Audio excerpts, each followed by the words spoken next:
اور یہ بات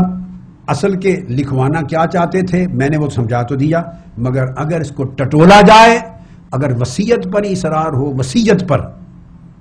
کہ وصیت خلافت کی لکھوانا چاہتے تھے، تو ان ایام میں جب آقا علیہ الصلوۃ والسلام علیل تھے، ان ایام میں تو وصیت سیدنا علی شیر خدا کی لکھوانے کا ثبوت تو کہیں نہیں ملتا، اور مگر اس کے برعکس سیدنا صدیق اکبر رضی اللہ تعالیٰ عنہ، ان کے بارے میں آقا علیہ السلام نے ان 5 دنوں میں بہت کلمات ارشاد فرمائے ہیں، ان 5 دنوں میں، جس سے پتہ چلتا ہے کہ اگر قلم دبات میں کوئی وصیت لکھواتے اور لکھوانے سے مراد اگر آقا علیہ الصلوۃ والسلام کا اشارہ ہوتا کسی وصیت اور خلافت کے بارے میں، تو لکھوانے کی نوبت آتی خلافت کی تو وہ ابو بکر صدیق کی خلافت لکھواتے، اس لیے کہ ان ہی ایام میں جب آقا علیہ السلام علیل ہوئے اور حدیث کرتاس کا واقعہ پیش آیا، ان دنوں میں حضرت عائشہ صدیقہ رضی اللہ تعالیٰ عنہ سے کہا، یہ بھی اسی صحیح بخاری میں ہے، فرمایا کہ اپنے باپ ابو بکر اور اپنے بھائی کو بلا لاؤ، یہ میں نے حدیثیں کوٹ کر دی ہیں پہلے، میں وصیت لکھوانا چاہتا ہوں تاکہ میرے بعد کوئی دعوے دار نہ بنے، ابو بکر کے حق میں وصیت لکھوا دوں اور کوئی یہ نہ کہے کہ میں زیادہ حقدار ہوں۔ یہ ارادہ ظاہر کر دیا کہ ابو بکر کے لیے وصیت لکھاؤں، لیکن پھر فرماتی ہیں کہ ساتھ ہی پھر ارادہ ترک کر دیا اور فرمایا یأبی اللہ ویدفع المؤمنون، یأبی اللہ ویدفع المؤمنون الا ابا بکر، اللہ پاک خود امت کو غلط فیصلے سے روک دے گا اور امت اچھے فیصلے پر پہنچے گی۔ تو گویا خود سوچا کہ بجائے اس کے کہ میں لکھاؤں، امت کو اللہ توفیق دے گا کہ صحیح فیصلہ کر لیں گے۔ تو اگر وصیت لکھوانے کی بات ہوتی تو وصیت آقا علیہ الصلوۃ والسلام سیدنا ابو بکر صدیق کے لیے لکھوانے کا ارادہ فرما رہے تھے، چونکہ انہی دنوں میں جب حدیث کرتاس کا واقعہ پیش آیا ہے، اس کے بعد آقا علیہ السلام مسجد نبوی میں تشریف لائے ہیں علالت کے وقت، ان 5 دنوں میں، اور مسجد نبوی میں آ کے آقا علیہ السلام نے خطاب کیا ہے اور لوگوں کو اپنے وصال فرما جانے کی خبر دی ہے۔ وہ بخاری کے مضمون چل رہے ہیں، چونکہ بحث بخاری کی حدیث پر کی گئی اس لیے اسی کو لا رہا ہوں۔ آپ نے فرمایا ان اللہ خیر عبدا بین الدنیا و بین ما عنده فاختار ما عند اللہ، لوگوں سن لو، منبر پہ خطاب کیا ہے، علالت کے ساتھ نکلے، اللہ پاک نے اپنے ایک بندہ خاص کو اختیار دے دیا کہ چاہے تو دنیا میں رہے، چاہے تو اللہ کے پاس آ جائے، جو اللہ کے پاس ہے اس کے لیے آ جائے، اور اس بندے نے دنیا میں رہنے کی بجائے اللہ کے پاس جانا چن لیا ہے، فیصلہ کر لیا ہے۔ یہ ان 5 دنوں میں آ کے بات کی، سیدنا صدیق اکبر رو پڑے، صحابہ کرام حیران ہوئے، کہنے لگے عام کہ اس بات میں ابو بکر صدیق کیوں روئے ہیں؟ اس پر آقا علیہ الصلوۃ والسلام نے فرمایا ابو بکر نہ رو، یا ابا بکر لا تبکے، نہ رو۔ پھر منبر پر بیٹھ کر ان 5 دنوں میں علالت میں حدیث کرتاس کے زمانے میں آقا علیہ السلام نے خطبہ دیا اور فرمایا ان امن الناس علی فی صحبتہ ومالہ ابو بکر ولو کنت متخذا خلیلا من امتی لاتخذت ابا بکر، فرمایا لوگوں اس ساری امت میں صحبت کا حق ادا کرنے اور میری مشن اسلام پر مال قربان کرنے کا جو حق ابو بکر نے ادا کیا ہے اس کے برابر کوئی اور شخص حق ادا نہیں کر سکا۔ خدا کی قسم اگر میں نے دنیا میں کسی کو خلیل منتخب کرنا ہوتا تو میں ابو بکر کو خلیل بناتا، مگر تمہارا نبی اللہ کو اپنا خلیل بنا چکا ہے۔ اور یہ پھر حضرت عبداللہ ابن عباس بھی روایت کرتے ہیں اس حدیث کو، وہی عبداللہ ابن عباس جو حدیث کرتاس کے راوی ہیں،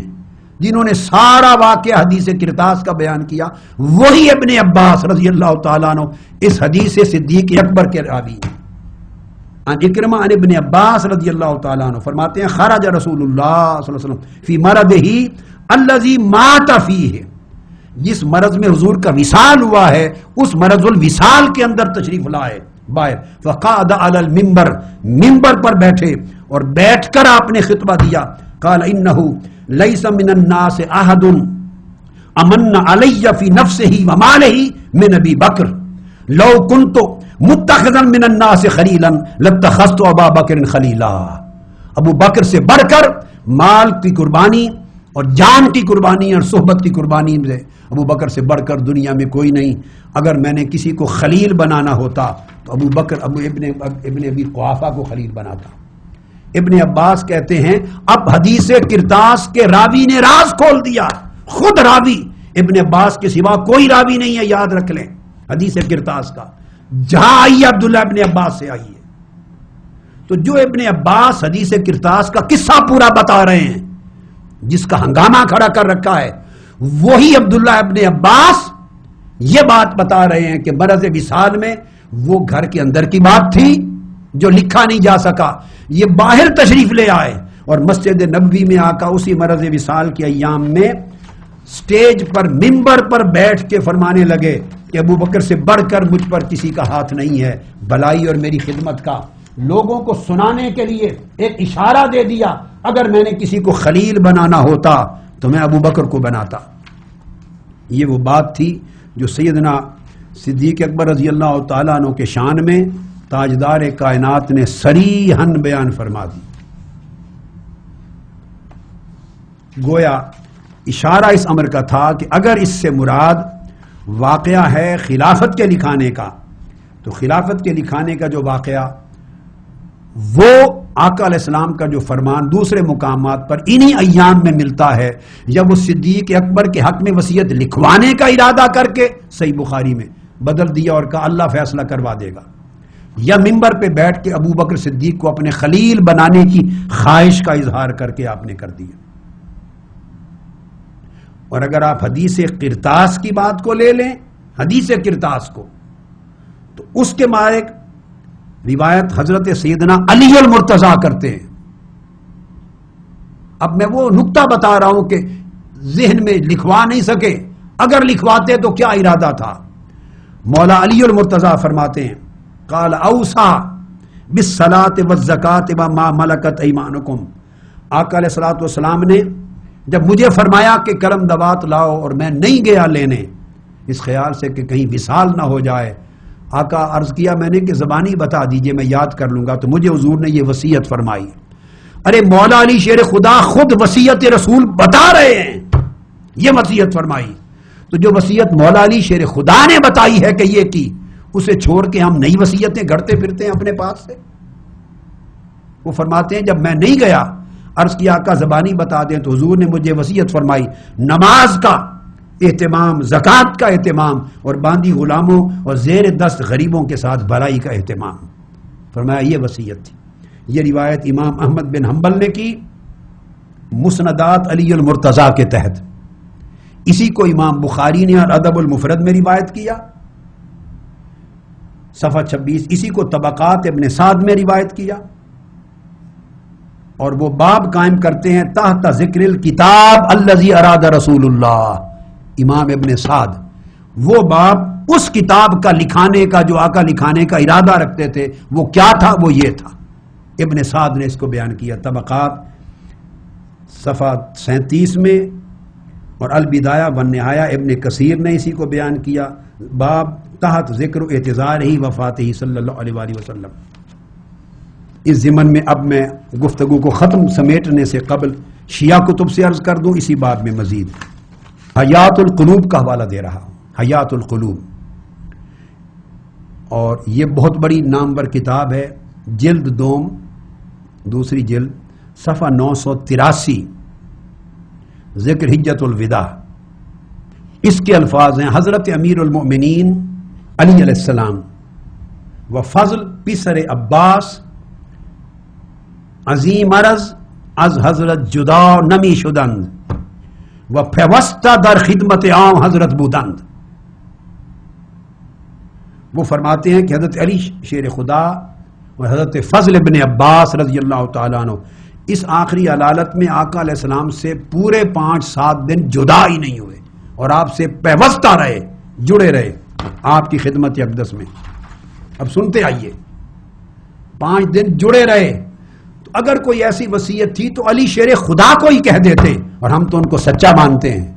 ان سے بڑا صادق و مصدوق کون ہے؟ انہی کو اکیلے وصیت دے دیتے اور وہ آ کر اعلان کر دیتے کہ آقا علیہ السلام نے مجھے ان 5 دنوں میں فرمایا تھا کہ علی خلیفۃ المسلمین تم ہو. اگر علی یہ کہہ دیتے خدا کی قسم سب سے پہلا ایمان لانے والا میں ہوتا. آج کے دور میں امت ایمان لاتی, صحابہ کرام ایمان لاتے.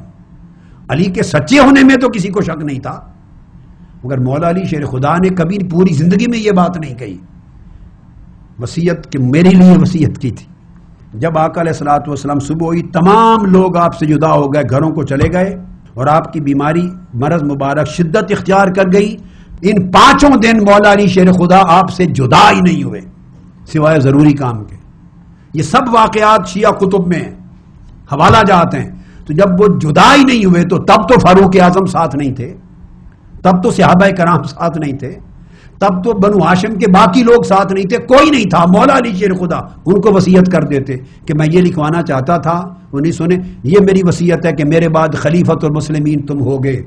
تمہاری بیعت کی جائے, اطاعت کی جائے, جا کے کسی کو کہتے اعلان کر دو. تو مولا علی شیر خدا نے لوگوں کو نہیں بتایا, بلکہ اس کے برعکس سیدنا ابو بکر صدیق کے لیے وہ جملہ بولا جو میں نے آپ کو عرض کیا. پھر انہی دنوں میں میں نے آپ کو بتایا مسند احمد بن حنبل حدیث نمبر 2374 جس میں عبداللہ ابن عباس رضی اللہ تعالیٰ عنہ روایت کرتے ہیں کہ حضرت عباس بن عبد المطلب نے حضرت علی کو پکڑا اور کہا علی چلو تاجدار کائنات سے جا کے خلافت کے اہل بیت کے حق میں جاری رہنے کی وصیت لکھوا لیں. کہا کہ جا کے وصیت لکھوا لیں کہ حضور آپ کے بعد خلافت بنو ہاشم اور اہل بیت میں رہے. تو مولا علی شیر خدا نے فرمایا واللہ لئن سألناها رسول اللہ صلی اللہ علیہ وسلم فمنعناها لا یؤتینا عنها الناس ابدا فواللہ لا اسألہ ابدا. اے چچا عباس, اگر ہم نے یہ بات رسول اللہ سے پوچھ لی کہ خلافت اہل بیت میں رہے اور آپ نے نہ کر دی